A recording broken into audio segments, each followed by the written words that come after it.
Hey everybody, Pete Tansley here, and welcome to the very first episode of Transformation TV.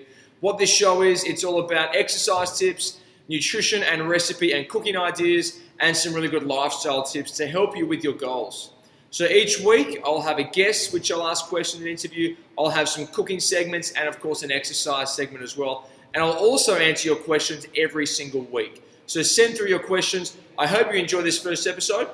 I'll talk to you soon. We're here with the exercise of the week, and this week's exercise is an upright row.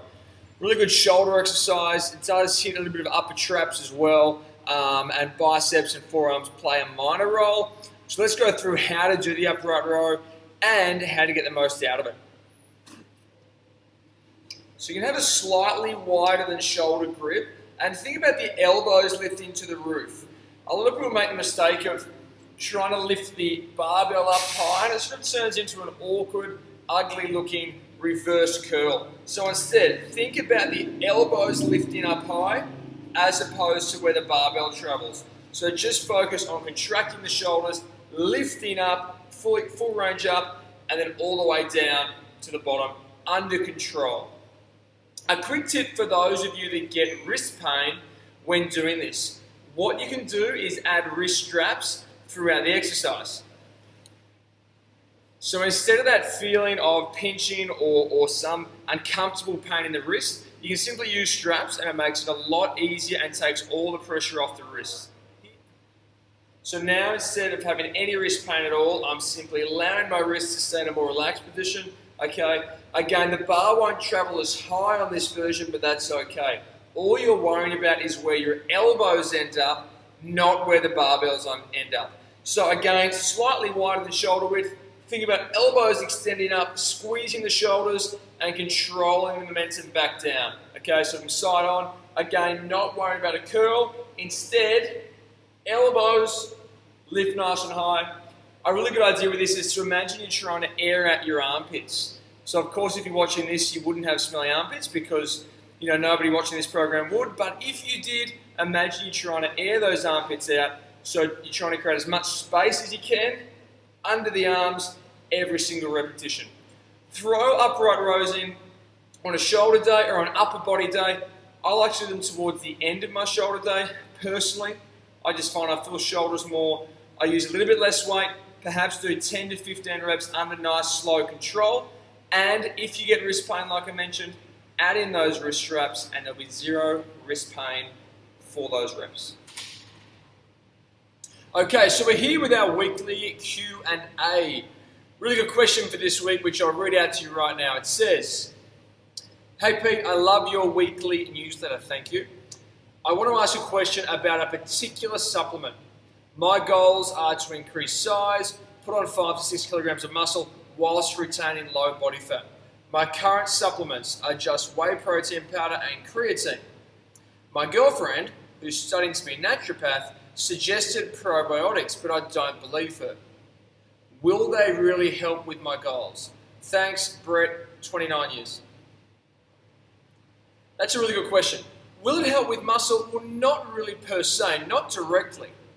But gut health and digestion is really important no matter what your goals are.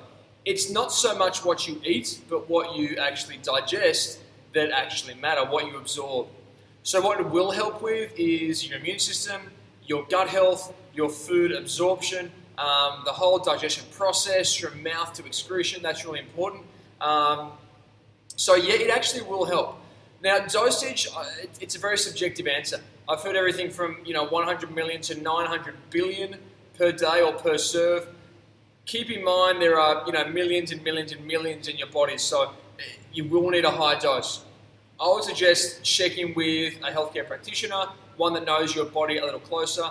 But to answer your question, yes, they will, but probably not in the direct way that creatine will, for example. But in the long term, yes, better absorption, better GI tract means better absorption of minerals and quicker muscle size gain, quicker strength gains, and easier fat loss, and obviously better insulin sensitivity. So a big fat yes from me. That's one of my basics, is a good quality probiotic.